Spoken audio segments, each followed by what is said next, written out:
Something I've been asked a couple of times recently is it okay if you're making redundancies and you have people on furlough at the moment, is it okay to make them redundant and keep them on, give them notice, but then keep them on furlough a bit longer? So while the scheme is open. So in theory, the scheme is open until the end of October. So in theory, you could keep someone on furlough as long as you're prepared to make some contributions.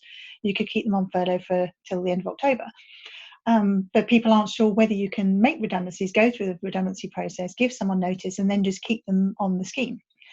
And there are two things to note, really. Firstly, that once you've given someone notice and their employment is ending on a certain date, you can't carry on furlough after that date because they need to be an employee. The other thing to note is that you can give more notice than you're required to, and the notice periods either in the contract or if you're using the statutory minimum, they are minimums. You are allowed to give more notice than you are required to do.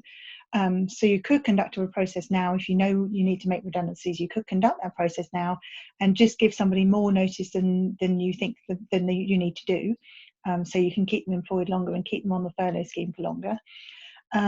The other thing to kind of consider is whether it's okay to do this in terms of the furlough scheme itself, the rules from HMRC. And there is nothing in the Treasury direction, which is the rules of the scheme as we have it now, that says furlough can't be applied when somebody is serving their notice. So there could be a rule in there that says if someone's serving their notice, they're no longer eligible for the scheme.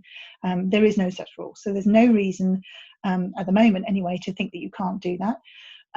Obviously things may change, so we're hoping to get another Treasury direction for the flexible furlough scheme at some point, so there is a possibility that there might be a condition in it saying that you're not allowed to do that, but at the moment there's no reason to think that's going to happen. There's nothing in the guidance, there's nothing in the current Treasury direction, so it is okay to go through a selection process for redundancy, make some redundancies, give someone notice that you're terminating their employment for redundancy, gives them longer than you need to, and then keep them on the furlough scheme during their notice, because it means obviously you can keep them employed, they keep receiving some money, they have longer to find another job, and you're just doing what you can for them.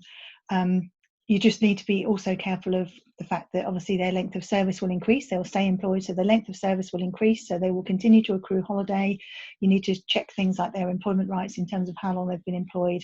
But in terms of a principle of can you make someone redundant and then keep them while they're serving their notice, keep them on the furlough scheme, yes, you absolutely can, as things stand at the moment.